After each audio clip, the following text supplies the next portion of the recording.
Mike Judge, the creator of Beavis and Butthead. Somebody's got a case of the Mondays.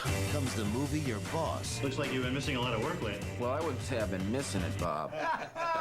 doesn't want you to see. Humans were not meant to sit in little cubicles. That's just a straight shooter with upper management written all over him. It might be more fun to just get fired, and I've always wondered what that would take. Office Space, rated R. On February 19th, work sucks, only in theaters. Hello, Couch Potatoes. What's happening? I'm going to need you to go ahead and get ready to check out this week's episode of the Couch Brotato Podcast, Office Space. So if you could be here now to hit play, that'd be great. Okay? Lucas, what's happening? Oh, not a whole lot. It's good to see you. Missed you, my friend. Yeah, likewise. This is the winner of our fan poll. We put up 4 choices. We had people nominate. We had Dread, which I believe is what you suggested. Yes, sir. Producer Adam had RoboCop. I suggested Inglourious Bastards. And then Jen, First Lady of the Couch Brotato Podcast, suggested Office Space. And Office Space ends up winning it out. Yeah. Which I don't know if I was more surprised that Office Space beat a Tarantino movie or that we had that many people that listened to the show. How many votes did we have total? Do you remember? I think 16 or 17. Hold the fuck up. We have 17 people that give a shit about this show. At least to vote on that poll question, they did. Hey, we love them. Right. Thank goodness for them. We sure do. So, yeah, we're doing Office Space. To give you guys a rundown of the plot real quick, a disgruntled office worker undergoes hypnosis and stops caring about his job. He ends up getting a promotion while his 2 friends get laid off during a corporate downsizing. The 3 end up cooking up a scheme to get revenge. Okay. I can dig that. Yeah, it sounds like 3 guys I know. Yeah. I don't think I'm personally smart enough to pull off the scheme that they did, but why do you think we keep Adam around? He's a smart one. Yeah, our producer is the smart one of the 3 of us. He's also up there on the level of handsome. All right, well, enough of the verbal BJs. There's no award for that yet. The verbal BJ award. Yeah. So when did you discover Office Space? Man, I don't know. I think I had only seen it one time previously.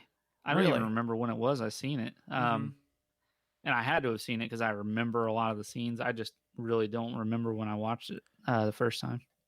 I remember when I seen the trailers coming out for this, I thought it looked, I just wasn't interested in watching it. I mean, I seen Mike Judge was attached to it, who did probably one of my favorite, it's probably my top 15 or so television shows of all time. I love Beavis and Butthead. Excuse me, is this a goddamn? And he also did King of the Hill too, which is another really good one. And I forgot about that. I didn't know this till doing a little research. He does Silicon Valley, the show on HBO.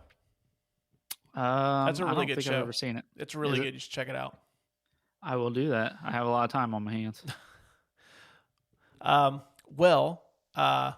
But when I seen the trailers for this, I just didn't think it looked very good. I'm like, the movie kind of looks stupid. I'll just wait. And a friend of mine brought over, I don't know if most people are even going to remember this that listen to our show, but there used to be this place where you could go and rent these cassette tapes that had movies on them called the Video Store. Gee, all right, Papal, tell me about the Video Store, right. Papal. Pull up a chair. I'll spin you a yarn about the Video Store. But yeah, a friend of mine rented the Office Space from the Video Store, so we sat down and watched it, and I was like, I kicked myself in the ass for not checking it out in theaters, which they could have used the money, which we'll get into the tail of the tape in a minute. But yeah, it's been one of those movies that it bombed at the box office. It only did $12 million when it came out, but I'm not going to step on our research corner, but it made that back and then some in VHS, movie sale, Blu-ray rentals, Blu-ray sales, the whole nine. I think this is pretty much the definition of a cult classic. Yeah, I was going to say, this definitely fits that mold for sure. But yeah, that's the first time I checked it out, and it's pretty much been a staple. I think I've owned Office Space on VHS, DVD, Blu-ray, and now I own a digital copy of it. I think you are a super fan. Yeah, love the movie. It's actually my wife's she top 10 movie for her. She loves this movie. Well, getting into the tail of the tape, this was released on February the 19th, 1999. That was probably one of the best years in movie history in terms of like all these movies that came out. So I could kind of see this one kind of falling under the cracks when it was released. What else do we have? 99 was Fight Club, The Matrix, Being John Malkovich. American Pie, I think, was 99. I've never seen Being John Malkovich. Is that movie weird as I think it is? It's weird. It's good, but it's a weird one. Okay. As we stated, this was directed by Mike Judge of Beavis and Butthead and King of the Hill fame. He also makes a cameo in this. Do you know who he plays in the movie? Yeah, actually, well, I kind of cheated because I did research this time. Holy shit, right? I did research. He was the boss of Jennifer Aniston at the restaurant. I forget what it was called. He is the manager at Tchotchkes. Tchotchkes, yes. This stars Ron Livingston, Jennifer Aniston, Stephen Root, Gary Cole, and John C. McGinley. Rotten Tomatoes score of 80% and 93% from audiences. Not surprising considering this is a beloved movie. And as we stated a couple minutes ago, $12 million on a $10 million budget, which, do you know how the economics of Hollywood work when the movie's released to theaters? You actually explained it to me, sort of. Essentially, I sort of remember. Essentially, a movie has to make double its budget to even break even. So this, I mean, they would have had to have done like about $21 million to break even. So it was kind of a dud. Yeah. Well, it's because of marketing, right? It's usually the big piece of the pie there. Yeah, I don't think they marketed it well. I know I think the original movie poster was just somebody had taken a bunch of Post-it notes and made a outline of a person on it. Because then they released the home video version and they had Milton on the poster surrounded by Post-it notes. Yeah, I don't even really remember this movie being advertised at all in 99. Well, back in the 90s, even up till a few years ago, February was kind of like January and February is where they just dumped movies. Like, oh, we don't have a spot for them in the summer. We don't think this is like a summer movie. We don't think this is something that's going to do well at Christmas time. But we have it on our slate, so just get it out there. They'll put it out in January. And if it's a hit, it's a hit. If it's not, so be it. Yeah. So Fox didn't have a lot of confidence in this one anyways. Well, I mean, with the way the box office did, it turned out they were kind of right. Well, I mean, know how to market a movie. I mean, obviously it's good. I mean, the product's good if it's this beloved. If 6 people voted for this to be the episode that we did tonight. It is a popular, very popular thing. Right. Well, you said you did some research. I'm kind of curious to hear about this, so I'm actually going to lead off with the William Somerset Research Corner just to hear what you have note-wise. Well, it's going to be stuff that I found interesting. It's probably not necessarily that interesting. It's probably not, but go ahead. The Initech sign is a square peg in a round hole. Oh, is it? Yeah. I didn't even see that one when I was researching this. Oh, nice. It's Dietrich Bader, right? Is that how you say his name? Yep. He wanted Lawrence to look like somebody who really loved the Allman Brothers. Well, job well when done. He was coming up when he was coming up with the idea, he does look like somebody that would seriously fucking listen to the Allman Brothers all day. Milton was actually based off of somebody that Mike Judge. Now, I wrote down used to work with, but I think I remember seeing it a little differently. Do you have a different version of that? I have something about the Milton character, but it's not about who he's based off of. Okay, yeah, it's apparently based off of one person or several people that Mike Judge used to work with, if I remember correctly. Mm-hmm. I may have fucked up my own research. That's why I don't do the research for this show. Y2K is heavily referenced in the movie, which I figure if we have anybody, sort of young that listens to our show. If I study the demographics of our show, a lot of the people that listen to our show were very, very young and may not remember the Y2K phenomena from 99, where basically they talked as if like our whole infrastructure was just going to crash because of the way computer code was written. Mm-hmm. And there's going to be mass hysteria. People were going to fucking loot stores, houses, like buildings, and cars were going to get tipped over. Like basically Armageddon. Yeah, well, and it's all because computer systems had 2 numbers for the date instead of 4. Like if you look at your computers now, there's 4 numbers. Well, the date used to be 2 numbers, and they thought that it would completely reset all the computers and all that shit. Mm. Didn't happen. Fucking liars. Where's my anarchy? Well, fun fact, I was supposed to go to a concert, and I couldn't. Like, I got the hell no because my mother was afraid that all hell was going to break loose, and we were going to Detroit to go to this show. And she thought that all hell was going to break loose. So she said, no, you're not going when shit gets shut down. I want you home. What concert was it? Do you remember? It was Metallica at the Pontiac Silverdome. Oh. For New Year's Eve. Oh, shit. I'm sorry, man. It's all right. Instead, a friend of mine, his mom ran a banquet hall at the local hotel here in town, and we were sneaking free drinks all night, and I got shit-faced drunk, and I don't know how I got home, but I did. Well, we're glad you made it home. Yeah. And the last bit of research I have, Swingline Staplers brought back the red stapler after this movie because they had previously phased it out. Mm-hmm. And then after this movie became, what it is now, everybody wanted that red stapler and they didn't have it. So they brought it back out, and it's one of their most popular units. I also read that they painted a stapler red just because to make it stand out in the movie. Oh, really? Mm-hmm. That makes sense. I had that one too. That was the only, actually the only one that you and I both had was that one. Everything else I have is different. Holy fuck! I did something right, Russ. I have the movie is based off a Mike Judge short, Milton, which ran on Saturday Night Live and MTV's Liquid Television during the 90s, back when MTV had quality programming. Yeah. In October of 2018, the term ass clown was entered into Webster's dictionary.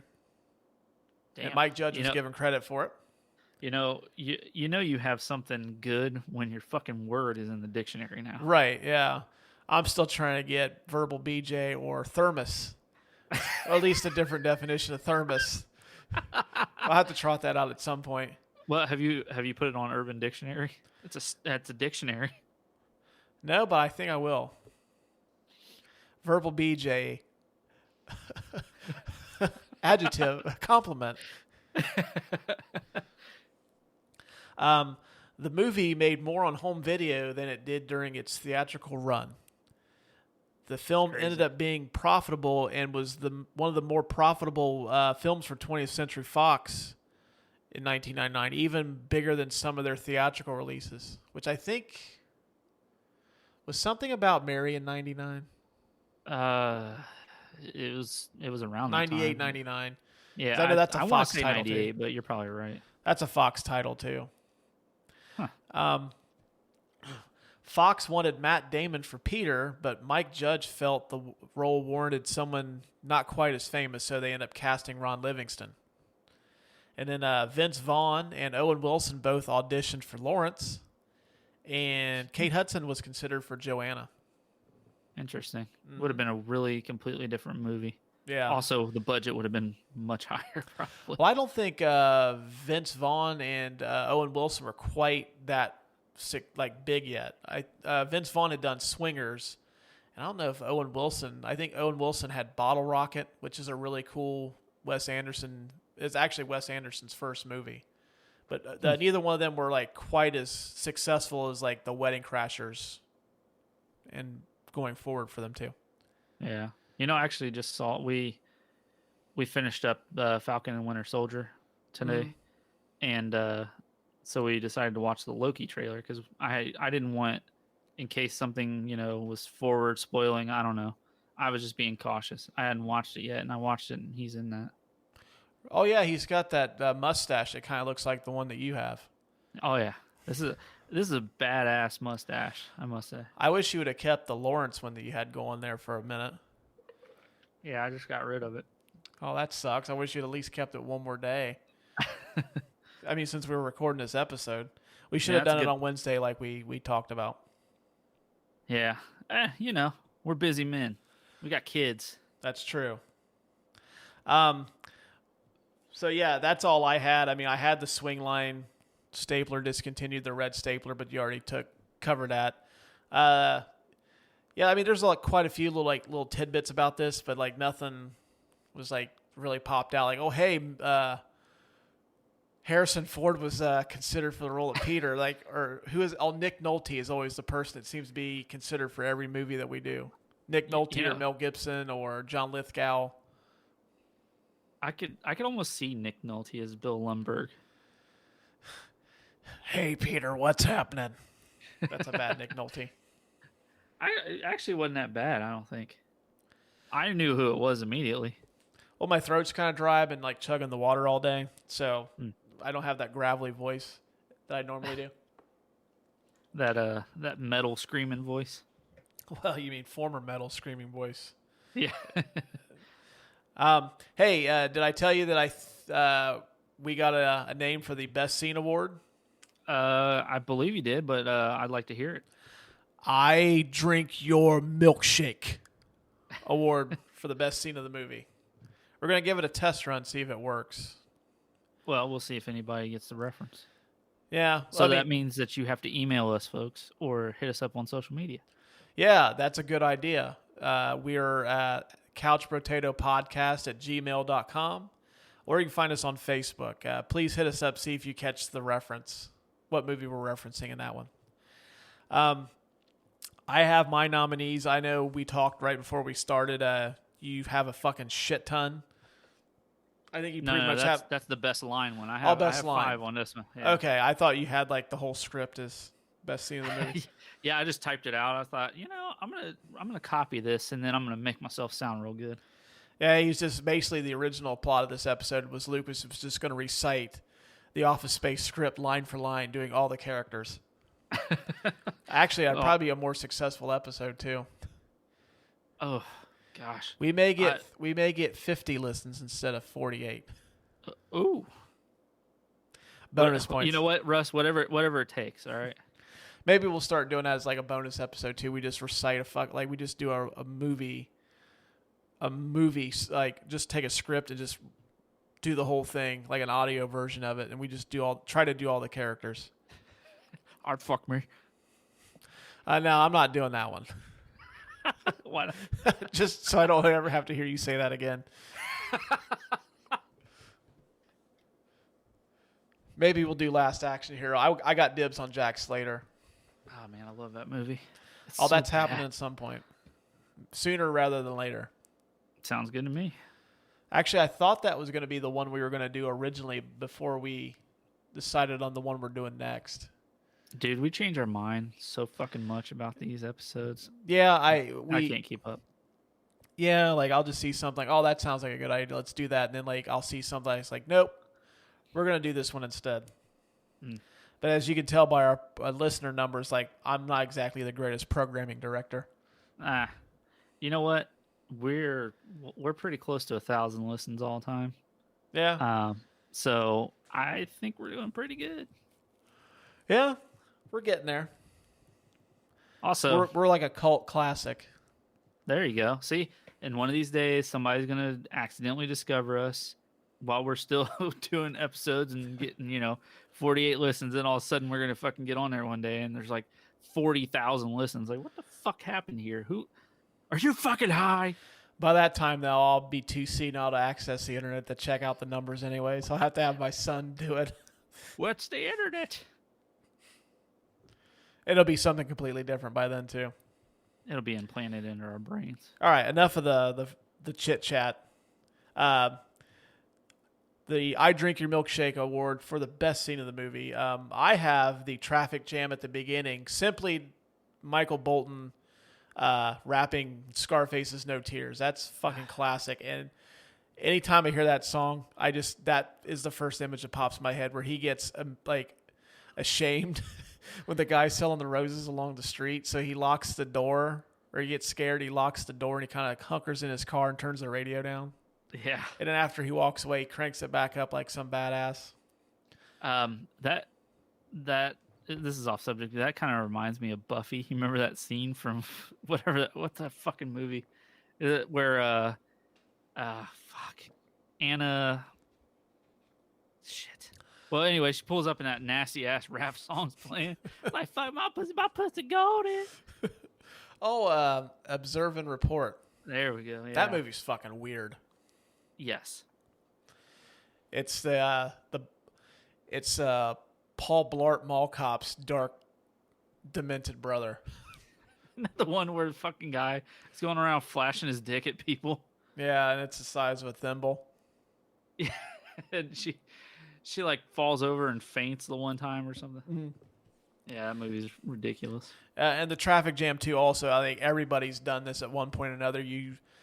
You're almost at a standstill, so you try to get over the other lane where you see traffic moving, and then that line of traffic stops, and the lane that you were just in starts moving.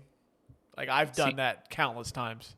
Seen that shit happens earlier on 75. So, and I think that's what makes this movie so great too. Is like there's so much relatable to it. I mean, like the traffic jam, just the work environment in general. I mean, it doesn't have to be an office setting, but like everybody. I don't know too many people that actually really enjoy their job. I mean, I know I just started a new one. I fucking hate it. So, yeah. Well, we both quit from the same place, and now I'm just not doing anything but being a stay-at-home dad. So, and a podcast host. Co-host. Co-host, yeah. This is still your baby. Let's get that straight. Yeah, the award-winning Couch Brotato Podcast. Well, you know what? Let's speak it into existence. Yeah, we won some kind of award. I don't know what yet. I have as the second scene Samir and Michael's last day at Initech, and it also kind of goes into detail what happens to Tom. Yeah. The guy that runs the schematics to the software designers. That's his only fucking job. He's a people person. And he knew he was getting fired too. He knew it for months or years. See, that's another thing. That there's always that one person that you work with that like is always on edge. Like, oh yeah, I'm gonna lose my job. I think that might have been me from time to time at work too. I was always like, yep, we're getting shit canned, or I'm getting laid off. And we were always like, don't tease me with that kind of good shit. Yeah. And then it also has more Ghetto Boys. Mike Judge, really good choice of rap music in this too. Everything seems to fit. Well, I didn't put it in my research, but I read that Mike Judge was a big time hip hop fan. Oh yeah, it shows. I mean, there's a lot of really good rap in this one. That's also where they destroy the fax machine, and then they have that really awkward drunken dance sequence where Samir does like that fucking spin move, and Peter is doing something that looks just really, really stiff, and like he looks like me trying to dance to the Ghetto Boys. Third scene, I have Tom's cookout, just because in the prior scene, you find out that Tom is so upset that he's losing his job at Initech, he tries to kill himself, and then he sees his wife. She opens the door, and he like has an epiphany, like, I can't kill myself. I love this woman too much. So then he he backs out of his. It's really not funny, but it's funny. He backs out of his driveway to get slammed into by that semi truck. Yeah. And then he's talking about how great his life is, and he's in a full body cast. I feel like that's me right now. Yeah. Well, you don't have a full body cast, though. That you know of. Yeah, you're like you can only see me hamburger meat up. Yeah, you look like the dog from There's Something About Mary when it falls out the window or jumps out the window. That also has Drew, where he tells Peter that Lumberg had relations with Joanna, and he also does that. He does that. Does he do that? Yeah, he does that in that, doesn't he? No, that's before. I'm trying to remember what you're talking about. When Drew, like the blonde-haired guy, he makes like these lewd comments. Oh yeah. Where they're at the cookout. Yeah. Yeah. And then that's where you also hear the term federal pound me in the ass prison. Yeah, that kind of reminds me of one of the lines that I have written down. I have the Initech fire. That's a pretty good scene. If I happen to see that come across TV, I was like, okay, I'll watch the last 15 minutes of this movie. Yeah. And then the last one I have is Milton on the beach. Because basically, like, this movie came out in 99, so I'm not really spoiling anything, but Milton sets Initech on fire. And then it's just him, like, basically after all the shit he goes through throughout the whole movie, he got laid off, but still getting paid. They kept moving his desk around. They turned him into a fucking, like, an exterminator. He doesn't get a piece of cake. They fixed a glitch. So he stops getting paid. They fucking stole his stapler. And then he's at the beach at the end of the movie. But I'm trying to figure out, though, how did he get the check? I don't know. That's a very good question because he threw it under the door, but he had to have set the fire. Because I don't think anybody has a key to that building. I would imagine you'd have to be like an upper management to get entry, unless Peter forgot to lock the door. But I don't know how he got into Lumberg's office to get the check. I don't remember. I think. Yeah, I don't know. Doesn't his secretary like unlock the door? I don't know. I don't remember seeing that. Hell, we're really bad at this.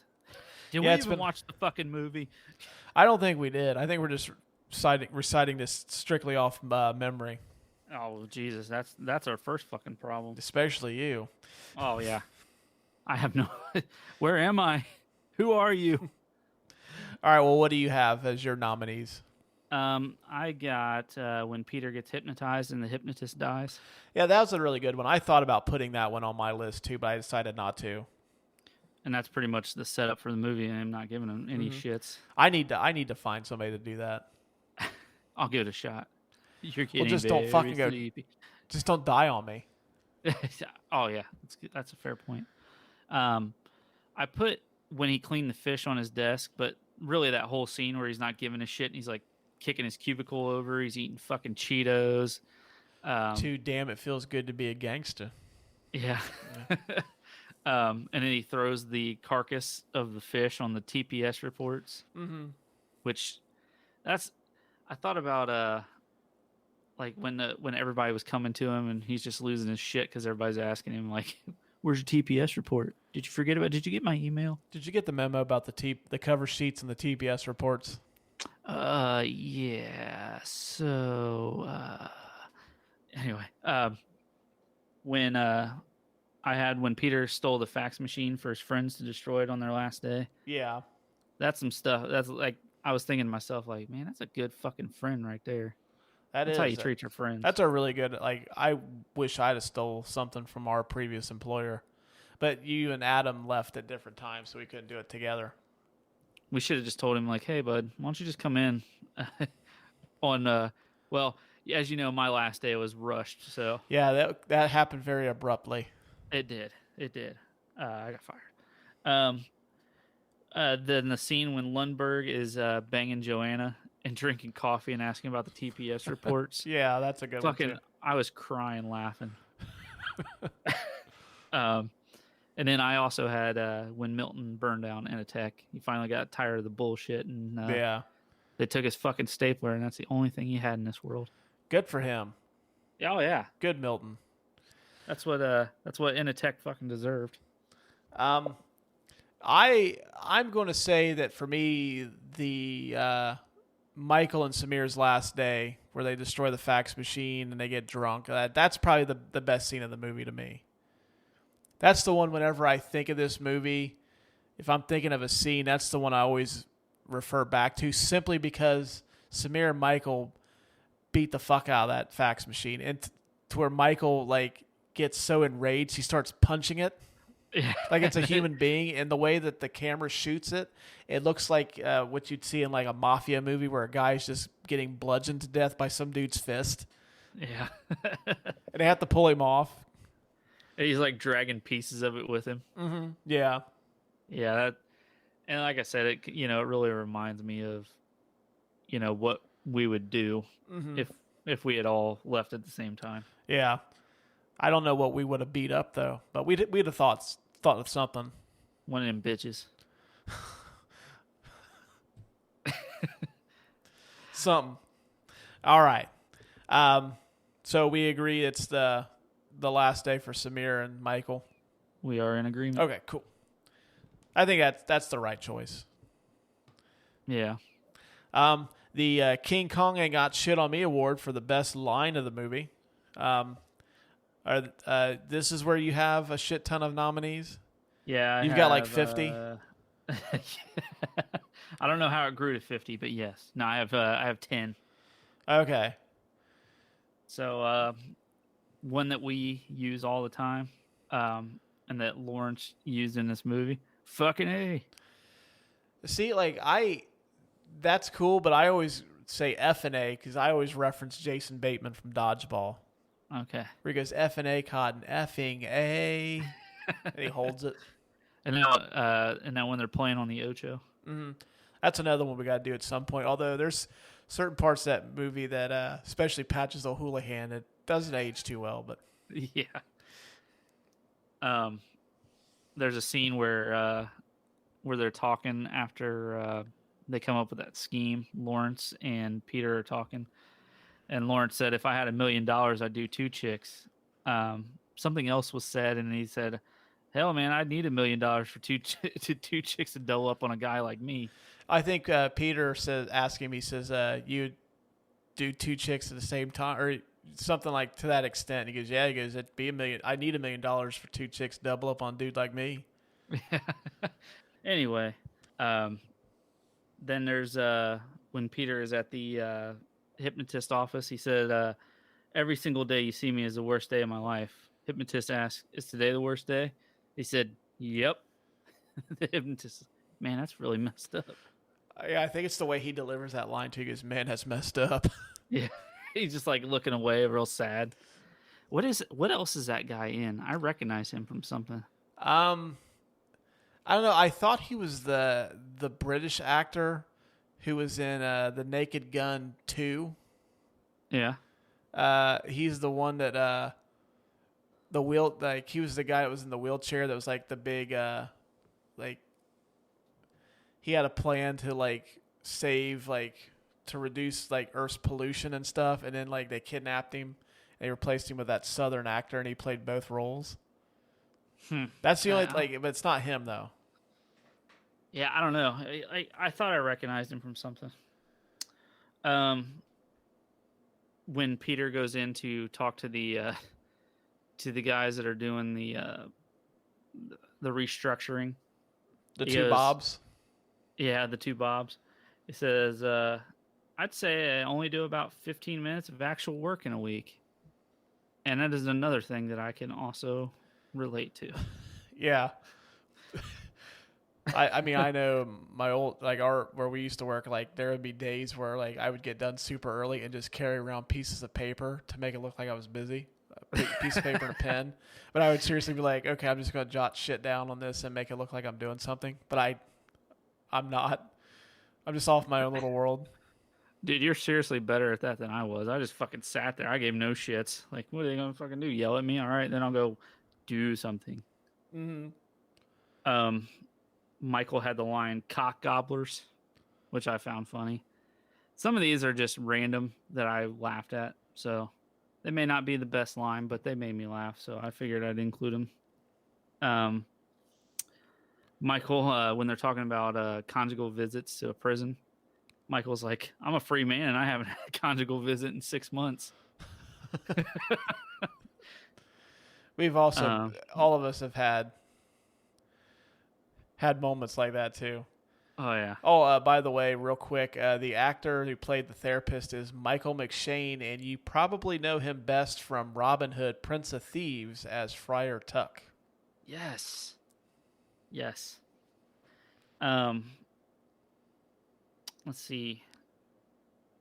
Peter, when he's talking about Lundberg, he's my unholy pig of a boss. And I actually think I coincidentally used that line about certain people at one point. I think we all have. When the guys find out that the money, there's too much money going into their account, and they all get mad at him, all get mad at Peter. Peter yells through the wall because Lawrence can hear everything he says with them having adjoining apartments. Mm-hmm. Peter says, "Hey man, you want to come over?" And Lawrence says, "No thanks, man. I don't want you to fuck up my life too." Yeah, that one's good too. Everybody when they talk to Peter, sounds like you have a case of the Mondays. Mm-hmm. If that's not a line from everybody's fucking workplace, and I hate that line. I hate it. Now, I will counterpoint that. I do love it when Peter asked Lawrence, he goes, "Have you ever had someone at work ask you if you've got a case of the Mondays?" He goes, "No. Shit, no, man." He goes, I'd reckon someone get beat up for saying something like that. Yeah. And then the last one I got is Peter was talking to Joanna in the car, and I I tried to write down the context of everything, and I forgot to write down the context of this one. Mm-hmm. But he's like, when you take a penny from the 7-Eleven, and she's like, "From the crippled children?" He's like, "No, that's the jar. This is the tray." Also a legitimate thing. Like, I don't know if that's like everywhere, but I always see them in Ohio. There's always the take a penny. And have you ever seen somebody take all the pennies? I haven't, but I'm not surprised. I was, where was I at? I was buying, I used to smoke cigarettes, and I was in line buying a pack of cigarettes one day, and the person in front of me was also buying cigarettes, and they didn't have quite enough money to buy them. I think they were like $1 and some change short. So the person in front of me grabbed all the pennies off of that and counted that towards their total. And then turned around and asked me if they could borrow the rest. Jeez. And I was just borrow the rest. I'm never going to see you again. You're not really borrowing. Borrowing is with the intent of returning. You want me to give you the rest of the money. Come on, man. I'll gum your dick out back. I just you know what? Just take it so you don't have to do that. Please do me a favor and don't do that. Don't touch my dick. All right. What you got for King Kong ain't got shit on me? Oh, you're done? Yeah, sorry. I know Okay, I put 'cause everybody I was to gonna sleep with my 85 lines. Oh, I thought I was going to have to put in another SD card to keep recording. You're just going to read off the lines of script like we had talked about. Okay, scene 7, line 14, yada, yada, yada, yada, yada, yada. People are going to go to watch this or listen to this, and they're going to be like, why the fuck is this one 3 hours and 45 minutes? It's 3 hours of me doing the fucking lines that I have. And then somehow it ends up being it turns into the Fellowship of the Rings. Wait a minute, how's Peter in Middle Earth? Why has Gandalf cast a spell on Bill Lumberg? Yeah, well, you see, Gandalf stabs that staff into the ground "You shall not ask for the TPS reports," and then this fucking bolt of lightning comes out of his staff. I'd watch that. I would too. That's a really interesting crossover. It's like you know, I've been on TikTok lately, and you know they have those little mashups of songs. Like they're doing a lot with "Disturbed," "Down with the Sickness," and like some other songs where you wouldn't think it would work, and it does just because the timing is just right. Mm-hmm. That it would work. Oh yeah, I see some of those on YouTube. Somebody took what did they take? I want to say they took that Sugar Pie Honey Bunch song by the Temptations, and they mashed it up with Black Sabbath's Children of the Grave. Perfect. Yeah, and I just watched it for a split second, and they've also taken that song "WAP" by Cardi B and Megan Thee Stallion, and they mixed it with Lamb of God's "Redneck," and it's seamless. Oh, that's the beauty of music right there. We need to get on TikTok too. Actually, you should do that since I have no idea how to navigate that. Well, let's see. I got a 13-year-old stepkid, so I'm sure she can teach me how to make some really cool TikToks, and maybe that'll get us out there. Yeah, there you go. Get on it. I only have 5. Oh, only 5? That's what I do. I pick the best 5 of everything. I don't fucking read the script. Listen, I did research for once. What do you want from me? Yeah, I was expecting actually I was picking lines from like the very first draft of Office Space before it went through like 9 re-edits. It's like 600. It's like The Godfather 2 sized. Oof. I have Lumberg saying, "Hey Peter, what's happening?" Mm-hmm. That seems to be an iconic one. There was nothing wrong with it when Michael Bolton's talking about his name until I was 12 years old and that no talent ass clown started winning Grammys. I laughed really hard at that. Yeah. I know they mentioned a couple times, like you said, but I think the one that stands out is that worker, that female, that when it said the first time, like, sounds like someone's got a case of the Mondays. God, fuck it. I mean, it's a good line in the movie. Like in real life, I fucking hate when people say that. Yeah. I also have Milton. I believe you have my stapler. Also, another iconic line from that movie. And then when Peter tells the two Bobs about work, they ask him, or they say to him that he's missed a lot of work, and then he says like, "Well, I wouldn't say I've been missing it, Bob." And then I've got one bonus one in here, and it's only because I love this character so much. It's when they're talking, like after Samir, Peter, Michael come back from lunch, and Tom's running at him in the parking lot, and they end up convening at one of the cubicles, and Tom's starting to tell them about the guy that invented the pet rock, and he says how great of an idea it is. And then I think it's Michael says, "You thought the pet rock was a great idea," and then Tom says, "Sure it was. The guy made $1 million." I like he's talking about that fucking rug, that welcome mat or whatever it is. Oh, the jump to conclusions mat? Yes, that you got to do like hopscotch on. They're like, "That's the worst fucking idea I've ever heard, Tom."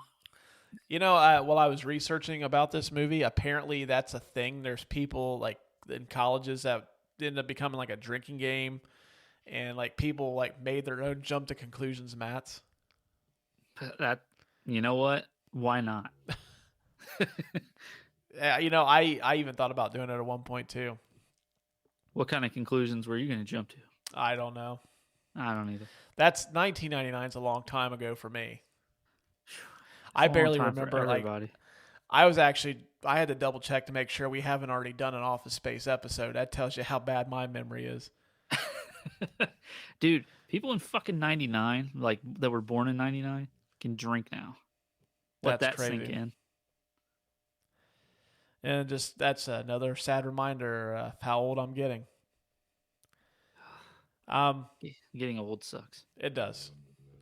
All right. We got a couple more awards here to give out. The Lou Brown, Give 'em the Heater, which I don't know. I had to explain this to somebody recently. They had to ask me who Lou Brown was and why is the award given to Heater. Well, there's a scene in Major League. Lou Brown is the manager, and he tells Charlie Sheen's character, Ricky Vaughn, to give him the Heater, which is a fastball. So this is for the performer that brings the most fire to their role and steals the movie. By the way, we did Major League, so yeah, check it out in the vault.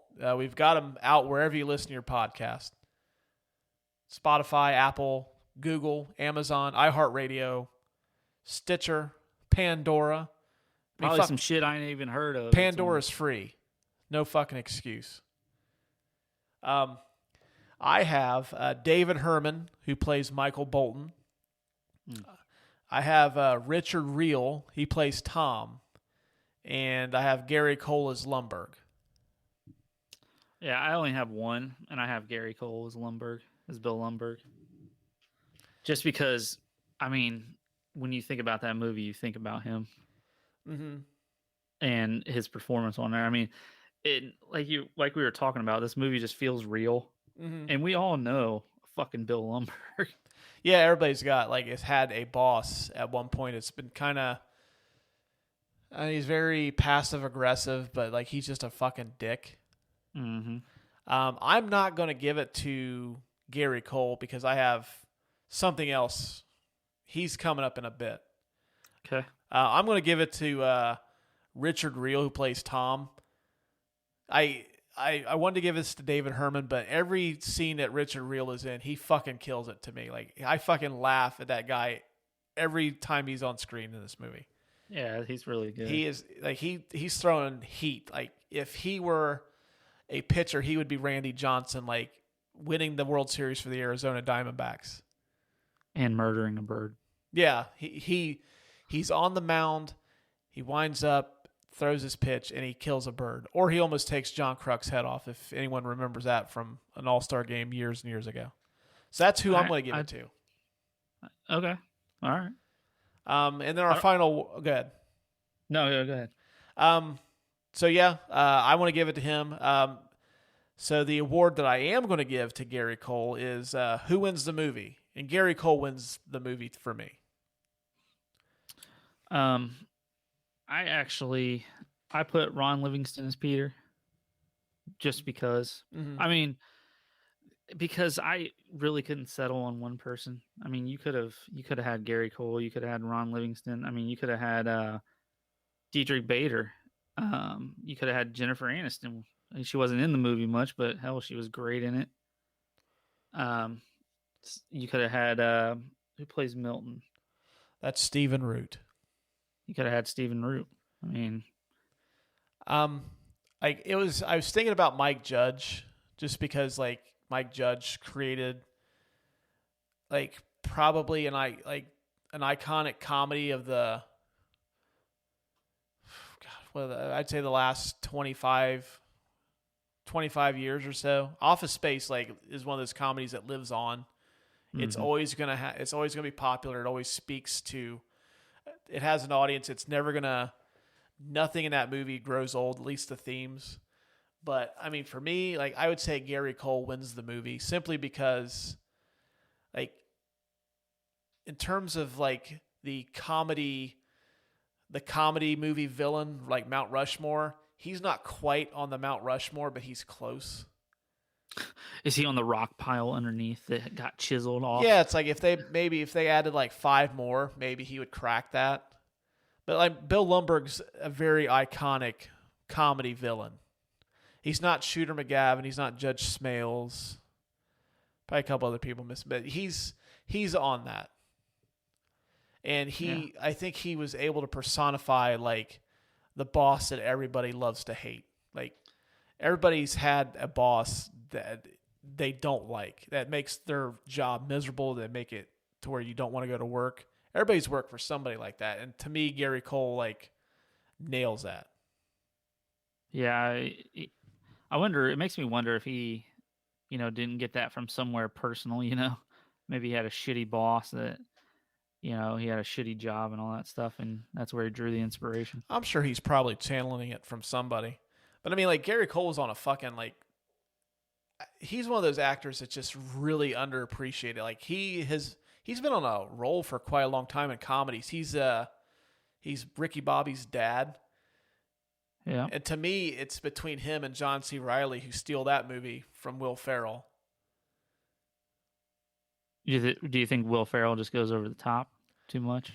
Well, no, I just think that in terms of who I find to be more amusing, I get a bigger kick out of those two.